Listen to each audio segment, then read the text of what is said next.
আসসালামু আলাইকুম। প্রিয় দর্শক, আমার সঙ্গে থাকবার জন্য ধন্যবাদ। প্রয়াত বিএনপি নেতা সাদেক হোসেন খোকার ছেলে ইশরাক হোসেনকে মেয়র ঘোষণা করে রায় দিয়েছেন ঢাকার প্রথম যুগ্ম জেলা জজ ও নির্বাচনী ট্রাইব্যুনালের জনৈক বিচারক। রায়ে 2020 সালে অনুষ্ঠিত ঢাকা সিটি কর্পোরেশনের নির্বাচনের ফল বাতিল করে ওই সময় নির্বাচন কমিশন কর্তৃক ঘোষিত বিজয়ী ফজলে নূর তাপসের পরিবর্তে আদালত ইশরাক হোসেনকে নির্বাচিত ঘোষণা করলেন।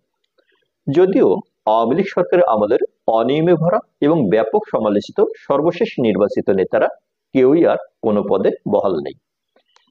5 আগস্ট পরবর্তী প্রেক্ষাপটে সবাই পলাতক। কিন্তু 5 বছর পর এতদিন এসে বর্তমান অন্তর্বর্তীকালীন সরকারের এই সময়ে বিজ্ঞ আদালতের এমন রায় বিতর্কিত নির্বাচনগুলোকে নতুন করে সামনে নিয়ে এলো। এখন ইশরাক হোসেনের মেয়র পদ ফিরে পাওয়া মানে নতুন নতুন বিতর্ক উস্কে দেওয়া। ইশরাক হোসেন যখন নির্বাচনের ফলাফলের বিরুদ্ধে মামলা করে নির্বাচন অনুষ্ঠানে 5 বছর পর এসে বিজয়ী হলেন, তেমনি এমন অনেক প্রার্থী আছেন যারা দীর্ঘদিন মামলা লড়ে গেছেন কিন্তু ফ্যাসিস্ট সরকারের কবজাকৃত বিচার ব্যবস্থা থেকে সত্যিকার বিচার পাননি, কিংবা অনেকে ফ্যাসিস্ট হাসিনা সরকারের দুর্দণ্ড প্রতাপশালী নেতাদের বিরুদ্ধে মামলা পর্যন্ত করতে পারেননি। আদালতে যাবার আগেই দলীয় নেতাকর্মী ও তৎকালীন পেটোয়া পুলিশ বাহিনী দ্বারা মারধরের শিকার হয়েছেন। ঠিক এমনই একজন প্রার্থী মোহাম্মদ আশরাফুল হোসেন ওরফে হিরো আলম। এলিট শ্রেণীর প্রার্থী হয় জনাব ইশরাক হোসেনকে মামলা করতে যাবার সময় আওয়ামী নেতাকর্মী ও সশস্ত্র বাহিনী কিংবা পেটোয়া পুলিশ বাহিনীর মুখোমুখি হতে হয়নি, যেমনটি প্রান্তিক শ্রেণীর আশরাফুল হোসেন ওরফে হিরো আলমকে নির্বাচনে অংশগ্রহণ করে অনেক নিপীড়ন, নির্যাতন ও মারধর সহ্য করতে হয়েছে। অত্যন্ত গরিব ঘরের একজন কালো, বেটেখাটো, স্বল্প শিক্ষিত ব্যক্তি হবার পরেও বাংলাদেশের সংবিধান হিরো আলমকে নির্বাচনে অংশগ্রহণের সমান সুযোগ দিয়েছে। কিন্তু দেশের তথাকথিত শিক্ষিত ও ভদ্র শ্রেণী তার নির্বাচনে অংশগ্রহণকে ভালোভাবে মেনে নিতে পারেনি। তারপরেও আওয়ামী দুঃশাসনের বিরুদ্ধে যখন দেশের রাজনৈতিক দলগুলো নিশ্চিত পরাজয়ের ভয়ে প্রার্থী দিতেন না, তখন হিরো আলম নির্বাচনে অংশগ্রহণ করে প্রতিদ্বন্দ্বিতায় টিকেছিলেন। সরকারের সব রকম সুযোগ সুবিধাভোগী সরকার দলীয় প্রার্থীদের বিরুদ্ধে সমান তালে লড়ে গেছেন। শুধু তাই নয়, মাত্র 834 ভোটের ব্যবধানে হারিয়ে দেওয়া হয়েছে হিরো আলমকে। সর্বশেষ 2023 সালে জাতীয় সংসদের তিনটি উপনির্বাচনে অংশগ্রহণ করে আওয়ামী দুঃশাসন আর দখলবাজির মুখোশ উন্মোচন করে দিয়েছিলেন এই প্রান্তিক শ্রেণীর কদাকার হিরো আলম, যেটা কিনা এলিট শ্রেণীর কোনো প্রার্থী কিংবা প্রতিষ্ঠিত রাজনৈতিক দলগুলো করে দেখানোর সাহস করেনি। কিন্তু প্রত্যেকটি নির্বাচনে অংশগ্রহণ করে তাকে একদিকে যেমন সরকার দলীয়দের নিপীড়ন, নির্যাতন সহ্য করতে হয়েছে, তেমনি সোশ্যাল মিডিয়া সহ দেশের মেইন স্ট্রিম মিডিয়াগুলো তাকে নিয়ে ধারাবাহিকভাবে কুরুচিপূর্ণ ট্রল করে গেছে। তারপরেও একসময় দেশের প্রধান প্রধান টক শো গুলোতে ঠিকই জায়গা করে নিয়েছিলেন এই হিরো আলম। বাঘা বাঘা সব টক শো অ্যাঙ্কাররা তাকে যেমন কথার মারপ্যাচে হারাতে পারেননি, তেমনি সহ আলোচকরাও তাকে পরাস্ত করতে পারেননি।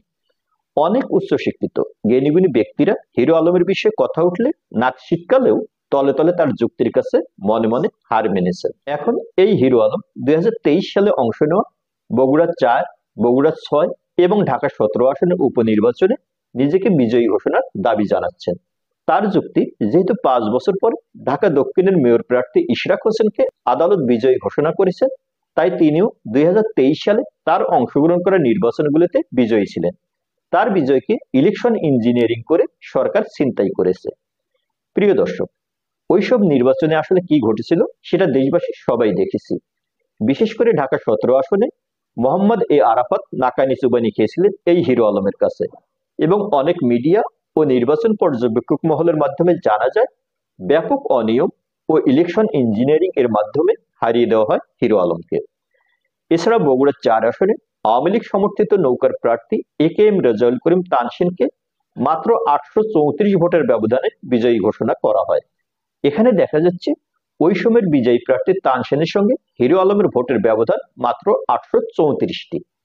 এই ফলাফল মেনে নেওয়া হিরো আলমের পক্ষে সত্যিই কঠিন, কারণ একাদশ সংসদের শেষ পর্যায়ে এসে স্বতন্ত্র একজন স্বল্প শিক্ষিত প্রার্থীর কাছে হেরে যাওয়াটা পুরো আওয়ামী সরকারের ক্ষমতায় টিকে থাকাটাকেই প্রশ্নের মুখে দাঁড় করিয়ে দেয়।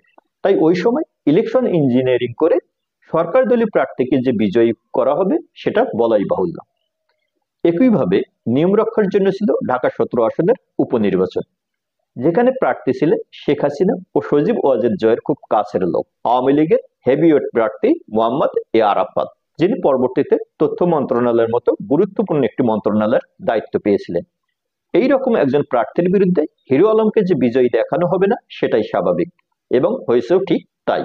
এখন অন্তর্বর্তীকালীন সরকারের এই সময়ে আদালত যখন 5 বছর পরে ফজলে নূর তাপসের মেয়রত্ব কেড়ে নিয়ে বিএনপির ইশরাক হোসেনকে বিজয়ী হিসেবে রায় দেন, তখন তিনটি নির্বাচনে অংশগ্রহণকারী এবং আওয়ামী বৈরী পরিবেশের মাঝে বিজয়ের খুব কাছাকাছি যাওয়া হিরো আলম আদালত কিংবা সরকারের কাছে নিজেকে বিজয়ী ঘোষণার দাবি করতেই পারেন, এবং মেইন স্ট্রিম মিডিয়া সহ নিজের ভেরিফাইড ফেসবুক অ্যাকাউন্টে তিনি সেই দাবিও তুলেছেন।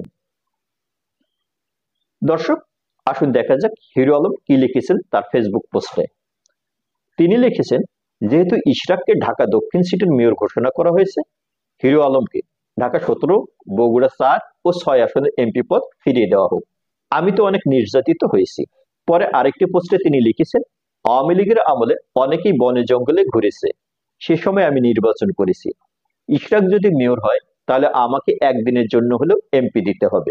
তিনি আরো বলেন, নির্বাচনী এলাকার ভোটার থেকে শুরু করে দেশবাসী খুব ভালো করেই অবগত আছেন 2023 সালে অনুষ্ঠিত বগুড়া 4 ও বগুড়া 6 এবং ঢাকা 17 আসনের উপনির্বাচনে ফ্যাসিস্ট আওয়ামী লীগ মনোনীত নৌকার প্রার্থীদের হারিয়ে বিপুল ভোটে আমি বিজয়ী হয়েছিলাম।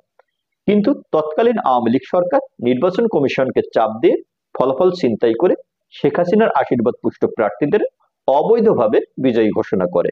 ফল ছিনতাইয়ের প্রতিবাদ জানিয়ে ইসিতে লিখিত অভিযোগ করেও ন্যায় বিচার পায়নি। উল্টো প্রধান নির্বাচন কমিশনের বিরুদ্ধে আদালতে মামলা দায়ের করতে গিয়ে হামলার শিকার হতে হয়েছে। আশরাফুল হোসেন আরো বলেন, ঢাকা দক্ষিণ সিটি কর্পোরেশন নির্বাচনেও বিএনপি নেতা ইশরাকের ফল ছিনতাইয়ের অভিযোগ ছিল। আদালতের নির্দেশে তাকে 5 বছর পর বিজয়ী ঘোষণা করা হয়েছে। এখন ঢাকা 17, বগুড়া 4 ও 6 আসনে সংসদ সদস্য পদে ছিনতাই হওয়া ফলাফলও নির্বাচন কমিশন থেকে ফিরিয়ে দেওয়া হোক। সংসদের মেয়াদ থাক না থাক, অন্তত জনগণের রায়কে সম্মান জানিয়ে নির্বাচন কমিশন ফলাফল জালিয়াতি করে দেশবাসীর সঙ্গে যে তামাশা করেছিল, আমাকে বিজয়ী ঘোষণা করে জাতির সঙ্গে তামাশার অবসান হোক। দর্শক, হিরো আলমের পোস্টের বক্তব্য কিন্তু বেশ জোরালো। এখন দেখা যাক কি অর্জন করতে পারেন প্রান্তিক শ্রেণীর সংগ্রামী এই যুবক মোহাম্মদ আশরাফুল হোসেন ওরফে হিরো আলম। ভালো থাকি, ভালো রাখি সবাইকে।